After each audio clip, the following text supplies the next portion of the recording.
All right, fight fans, welcome into That's Boxing Podcast. I'm Dust. I'm Coach. And we got a quick little episode for you today. I know you got to get to the jump off, so let's keep things rolling. Yeah, man, it's time for the annual jump rope jump off down at the gym. Brought to you by Box Rope. Box Rope. Did you catch this ESPN card the other night? I did. Nice. I watched it in an airport, which is that's the way to watch boxing. It's the way to pass the time in an airport. Is what True. It is. True. Yeah, you get the laptop set up on the roller bag, find your little comfy corner, get your goldfish. You're set. But I took some good notes. I just want to run through these real quick. Icy Martinez, battle of the low blows, man. I think Tim Bradley's voice gained 3 octaves over the course of calling this fight. Yeah, they were really swinging for the fences and maybe a little bit under the fence. Yeah, I've never seen that before. I was digging like, under the fence. Low. That looked low. Oh, that one was and there also were powerful low blows from the rear hand, too. Yeah. They're just swinging them. It's like a new sport where you just try to give each other dead legs. Yeah, dead something. They fought each other, 4 times in the amateurs? And this was their first test as pros, and it was a close fight, really. It was a lot closer than I think they thought it was going to be, but he's got the kingmaker in his corner, Isley does, in Bomac. Bomac. Bet on the Bomac. Bet on the Bomac guy. So, good performance, good fight, but next time they got to keep him up. Yeah, keep him up. Nova, Supernova, and Cortez. Nova outlands him 8 out of 10 rounds. And still ends up losing a unanimous decision. That looked like a bad decision to me. What did you think? Yeah, man, the guy was throwing a lot of punches. How effective were they? I don't know. He was fighting effectively off the back foot, but he was just missing that extra little something that could have been the difference. And it's a shame because Nova, he's got a lot of potential. You know, he's got his mascot in the ring with him. He's got his cool beard. I love the mascot. I think it's great. I feel like for my boxing ability, that's like a realistic goal for me. To be a mascot? I could be a mascot. That's not a bad idea. Yeah. You go out, give a couple 1-2s, a little shuffle. Yeah. You know, you look good. What if they did mascots for every fighter, and in between the rounds, while the fighters are resting, the mascots come out and fight? Ooh. I like the show going. Keep the show going. Right, so it's just minute rounds. 1 minute rounds. That's perfect for my conditioning. That's about where I'm at. Okay, that's what you got. If you had to be a mascot for one boxer, who would it be? Oh, man. I would have to be the mascot for a really tall, handsome guy. Right. Well, shit, I'm wearing a suit.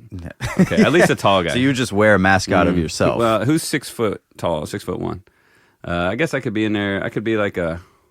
Rafael Espinoza. Yeah, I could be Espinoza, yeah. I'm not quite skinny enough for that. Well, Fix was in on that fight, but Rafael Espinoza closes the show definitively. I think he knocked Sanchez down 3 times in the first 5 rounds, and eventually ref stepped in and said, "No mas, that's enough for this guy." Yeah, that guy was in for a really tough night at the office, and Espinoza was just putting the hammer on him. Yep. Clean, effective punches, nice counters, dropped him, hurt him to the body, and eventually it was over. And it was a great fight, great performance. Yeah, I mean he looks filled out for being 6'1" and the tallest featherweight ever to hold a belt.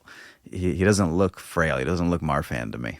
Yeah, he's got an interesting explosive style. It looks like a more controlled version of the Navarrete kind of leaping uppercut, odd angles, but he was able to kind of stop his momentum at the right times and leave himself space to punch. Yeah, he's a lot cleaner. I mean, he dropped him with that first one where he just slipped, I think, to the outside and then threw the lead uppercut, and it was a tiny little kind of chopping up punch, almost like an up jab. Yeah, a punch like that, you're almost like, was that even on purpose? The timing was so perfect, and I thought he got hit in the back of the head at the same time he landed that counter punch because he's kind of rolled away from the looping rear hand from the other guy. So chopped that little chopping uppercut hybrid hook thing, and then down the guy goes. But you know what they say, a puncher's most vulnerable to get hurt when they're punching. So that's what you got to do. You got to counter punch right in between their punches. So it's beautiful. Yeah, and it kind of shows how much of power is just speed or timing. Yeah. Right? Yeah, absolutely. Yeah, interested to see where he goes. They had Shushu on the narration at that time. So, curious if there's kind of some matchmaking there. Yeah, Top Rank's got a lot of talent in their stable. Hopefully they keep giving us good fights. Yeah. Let's get on to some boxing news. Obviously, the most important thing, Ryan Garcia watch. New York Athletic Commission. They come out with their verdict and they give him a year suspension, and they ruled the Haney-Garcia fight a no contest. So Haney's back to 0 losses. Wow. Well, on paper, but in the eyes of the public. True. So hold on, clear this up for me, Dust. Who suspended him? I believe the New York Athletic Commission suspended him. So he should still be able to fight in other Everywhere states else. if they will sanction him. Sure, if they'll sanction it. Yeah. Which a place like Las Vegas or South Florida, they're not going to have too many qualms about, sanctioning these fights. I wouldn't think so. But at this day and age, what's a year off for a guy like Ryan Garcia? Well, he takes it a step further and just announces his official retirement. Oh, well, pure diva move by the ultimate diva here. Yeah. Well, I'm out of here. So I think that's a great retirement kind of division because Lopez retired, he retired, and then a step down, Shakur retired. Now they're all fighting, but they're retired. They're all trying to quit before they even get started, man. Yeah, that's crazy. But it makes sense, in this wacky world of Ryan Garcia-ville, it makes sense. It's exactly what's supposed to happen. Yeah, the most absurd bullshit will continue to happen. Yeah, but he won't be fighting, at least not in New York, probably not anywhere else for at least a year. But I'm sure he'll keep himself in the news, and Ryan Garcia Watch will stay on high alert at all times. I think so. He's the face of boxing. As we the troubled face discuss. of boxing. Yeah, the puffy face of boxing. Yeah, exactly. What can you even say that hasn't been said about this topic and this debacle? I know, it's such a shame because Garcia, he did score some nice knockdowns but you can't erase what the public saw, and the younger generation of the highlight reel kids in the Instagram and YouTube era, they don't care about those things, about drug tests and stuff. And how many boxers do we know that we call Hall of Famers and future world champions and current world champions that have all tested positive for something? Yeah, true. A lot of these guys. It's a lot of them.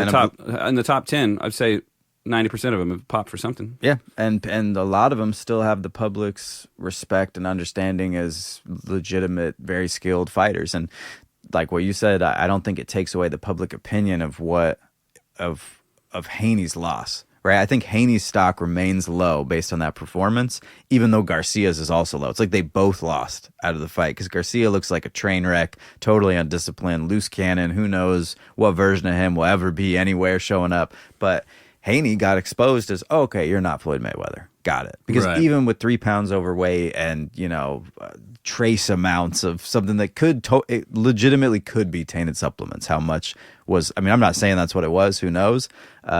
Dude's crazy. Anything could have happened. But it wasn't a definitive, this guy's on juice and that's why he knocked him out. It's like you knocked him out because you didn't, you didn't keep your hands up and you were exposed and you pressed the action and you weren't ready for it and all these other things that exposed his legitimate weakness. Yeah. So both those guys lost. Yeah, and I think Haney lost a little bit more because now he looks vulnerable. Mm-hmm. Where like if I had to fight one of those two guys, I'd pick Haney based on what happened in that fight and the previous fights. Where most guys looking at Garcia still as a very dangerous puncher, even though he's not the most talented when it comes to pure boxing skill. If he gets that left hook on you, you're going down. Yeah. But can he do it at 140 or is he going to have to go up to 147, 154 like he's pretending to do, calling out all these guys? Because at a certain point he's going to start looking small, and I think just the competition is going to be too steep. Yeah, who knows, man? But all right, what's next up on the news? Well, most important, should have been number one on my list. Makhmudov, my favorite heavyweight, has been added to the Mbili Derevyanchenko card, and he's fighting Guido Vieno. Oh, up there in Canada? Yeah. Man, I've been watching some Canadian fights lately. We're doing some film study. About tired of hearing that French. I'm used to listening to Spanish. I feel cultured when I watch it. It's a trip that, I'm used to the culture of Spanish boxing, how they have their whole own scene, in Mexican boxing rather. They have their whole own scene, and you hear the Spanish speaking, and I'm accustomed to it. But I'm finding out now through all this film study that Canada has the same thing.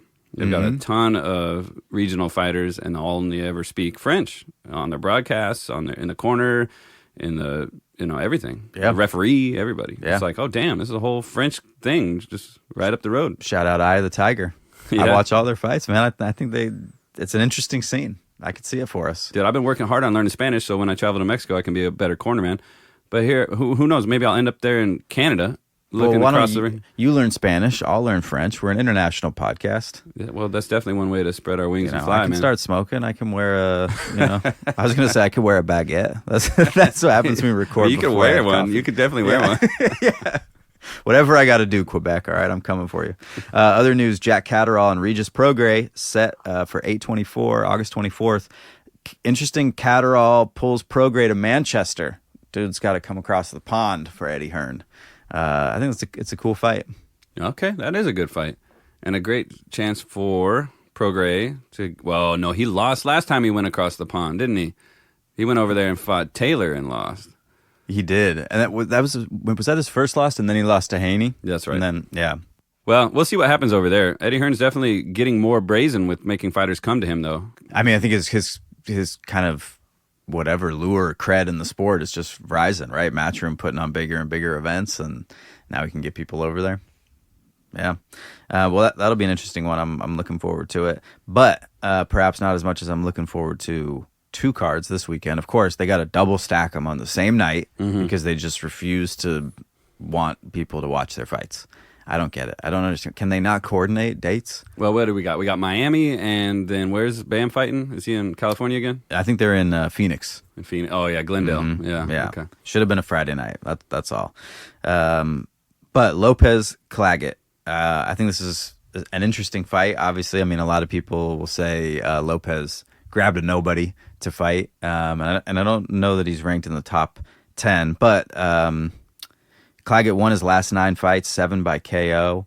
So some of them ranked actually 5 at 140.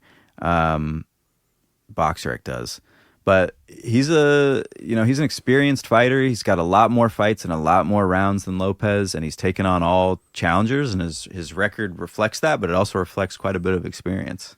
Yeah, no, that's where I've been getting my French film study and is watching this kid, and he's definitely a tough fighter, and he's lost 7 losses, but he's lost to guys who lost to guys. You know, he lost to the guy who lost to. I guess he got cut against Boots, but you know he's a fringe contender. You know, he's had some shots and he's got a lot of experience up there. And I'm watching his fights. He's almost fights with a Mexican style, high guard, lean forward, likes to be in the pocket, looking for uppercuts. That's what I see. And you know, it's the TO. What is it? Are they even calling it the takeover anymore? Or is it the comeback or what? I don't know. What the Showman? I guess the Showman. I guess. Yeah, the Showman Returns. Mm-hmm. Okay, so I think it's his night to shine, and this kid is going to help, polish him up. Yeah. So I assume that they picked Claggett because Lopez's last performance was so bad, unable to cut the ring off, fighting a guy who was fighting off the back foot, running, and Claggett is none of those things. He's a come forward pressure fighter, stand right in front of you, stay glued to you, keep it on all night. And Lopez prefers, I think, to fight a little bit off the back foot, somebody coming forward where he can kind of work his punches in between and get in a rhythm with you having nonstop coming forward. Right. Yeah. He's really confident with counterpunching and using somebody's energy against him, and I think that's going to be the answer for him here. Yeah. And Claggett, again, Eye of the Tiger, right? The Canadian boxer. I've heard him interviewed on any chance they get in between fights. They're pull Claggett in here. He's got a huge fight coming up. He seems like a smart dude, and he clearly knows that that's why Lopez chose him. Right? So what is his game plan? Knowing that he was chosen for that reason, does he switch up and become a different boxer? Oh, I don't know about that at this point in his career. So what do you do? How do you coach somebody like that? They picked you because they think your strength is a flaw. I think this is a literal Eye of the Tiger moment where he has to, pull a Rocky-esque move off here and be so tough and so determined and so rugged that he's going to take every counterpunch that Tio gives him and keep walking through him until he can pin him to the ropes and rip him apart. Because that's how he finishes fights, is he wears guys down with the pressure. So I think that must be their game plan, to say, I'm tough enough to survive this. So you're just going guts ball. Now, first, second round, you're in there. Are you feeling out the power to see? Because you got to see what your opponent has, right? And what if Lopez just cracks him once and he's like, oh, shit, that's not going to work. Oh, well, then we might see a real flashy mover come out of a guy who's never done that before? I don't think so. Yeah. I think he's going to lean into the storm, and it might not go the distance. That would be my take as well, and I think that's why it's a good fight. They match these guys for a reason. Obviously, because I think Lopez is going to win, but a win or a loss is going to make for a pretty good fight. But we have a special guest in today to give us a pick. Henry, coach's son, your pedigree. This is your heritage. I know you watched a lot of film. How do you see this going down? Hello there. I think that Lopez, right? I got the names right. Is gonna get probably a knockout by the 6th round. 6th round, okay. Because I don't think Claggett is a bad boxer, but I think they're on 2 different levels. And I think, Lopez is on a little bit of a higher level than Claggett when it comes to boxing. Okay, so you think Lopez is a cut above boxing skill, and he's going to be able to get him out of there by the 6th round or in the 6th round? I What do you think think? by. Okay, first 6th round, first half of the fight, he's going to show he's a better boxer and get him out of there. Yeah, I think maybe. I like it. Well, Lopez by KO minus 140. That's a lot better than the money line, which is minus 1,000. So a great pick. I like it, and I like maybe fading a little bit on the under 7 or under 6. I'm not sure where that'll shake out, what the line is, but I wouldn't be surprised. Good call, kid. yeah, I wouldn't be surprised at all. solid pick. Well, also on the card, ESPN number 6 ranked featherweight Robeisy Ramirez, coming off a unanimous decision loss to Rafael Espinoza, who we just talked about, tall man, takes on Brandon Benitez. It's kind of seems like a get right, get back fight. Yeah, Ramirez was on a hot streak for a while, and then he ran into some trouble. He was one that knocked out the bearded Puerto Rican we were just talking about. Oh, yeah, Supernova. He's the one that put Nova on his ass. So this is his chance to come back and shine. I think, we're talking top rank with Lopez and Ramirez. I mean, this is clearly the box show. That's the dust special too, is the parlay, bet all the top ranked fighters money line. However many of them there are, the fix is always in. Absolutely. It should be an entertaining night, and I'm expecting knockouts in both fights. Yeah, and another knockout I'm looking for, Jan Centeno is on an 11 KO streak going into face Brandon Valdez. Seems like another way to just pad the record. So maybe the trifecta is the parlay to take. Big night in Miami. Nico Ali Walsh also on the card. So some decent fights kind of lined up. Okay, It'll be a good night. But everybody question, are you going to watch that fight, or are you switching over to watch this other card with the featherweight unification between Estrada and Bam Rodriguez? Now this is a little bit more of a boxing match. Yeah. I think this will be a lot higher caliber competition, much more of a pick'em fight as I see it. WBC and Ring Magazine super flyweight Estrada. Bam is the IBF and WBO. What, super flyweight? Flyweight. He's the flyweight. He got the flyweight title down at 112 and beat Sonny Edwards recently. Right, who's also fighting on this card. Yeah, right. Mm-hmm. It's kind of embarrassing, I feel like, to fight on the undercard of the guy that just whooped your ass. Hey, that's boxing, man. That's boxing. All right, so Estrada is the WBC and Ring Magazine super flyweight, which Bam vacated. Right. Yes, Yeah. a couple years he moved down to try to be and was successfully a 2-weight champion. Right. Now he's coming back for the belt. Right. And I think he can do it, man. Estrada's a living legend at this point. The work he's done has been phenomenal. His fights with Chocolatito were great. Mm-hmm. And but he's at the tail end of his career. And this is a chance for the young kid to come in and put on a showcase. So youth versus experience. That's kind of how you see this fight. Yeah, but also that high output of Estrada. He's going to throw a ton of punches, and he's probably going to stay strong in there. But I think the explosiveness of Bam, looking what he did to Edwards, he starched him, and it's like, damn, at 112 pounds, put 3 more pounds on this kid's body, and he's going to be doing even better. Yeah, I think I might have taken, I'm having PTSD flashback. I think I took Edwards in that fight because the line was crazy. And I was like, man, Edwards is a good boxer. I think they're underestimating him. And then, woo. And the line on this fight, though, again, minus 450 for Bam. So people think Bam's going to kind of walk through this one.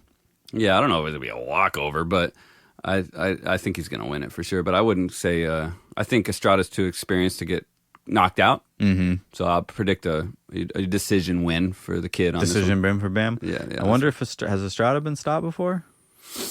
Oh God, I think he's been down, but I don't think he's ever been like flatlined. I like to always ask at least one very nuanced historical question about somebody's record, just to pause so you can drink a cup of coffee while I look it up. Yeah, I'm just gonna consider that. I could just completely lie and be like, well, actually, you should just answer every question I ask immediately, and just lie. Okay, see how run far it back we to me get. again. Yeah. Has Estrada ever been knocked down? No. Well, it turns out in that time I looked it up, and you are absolutely right. He's lost a majority decision, unanimous, and that's it. So yeah, maybe Bam by decision is Maybe that's the bet. They don't have the line out for that yet, but I like it. Well, Estrada's eager. He said something about if this goes the distance, it's going to be the fight of the year. Mm-hmm. And I'm down for that. I'm looking forward to something like that. Super flyweight, all-out action, 1,200, 1,500 punches. Yeah. We're looking for a real nice fight here. So are you tuned into that card over the ESPN card? Well, it's on DAZN, man. You know how this is. I know how you feel about it. Is it a pay-per-view, though? I don't know, bro. So you're just go with the free fight, basically. Crack. Yeah.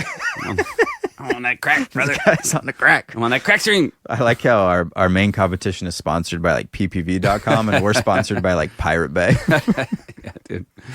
Well, hey, that's all opinions expressed on this podcast are purely for entertainment, and we do not recommend anybody use any of any things except for box rope for your jump rope. We do not condone any illegal streaming practices. Or we're not an official betting sponsor. Do what you want with your own money. Yeah, actually, I am. I'm a financial advisor. You can reach out to me at dust@thatsboxingpodcast.com, and I will take all of your net worth, 401k. I'm officially sanctioned. Just send that money over. Yep. Anything else we got to talk about, or should we get out of here and jump rope?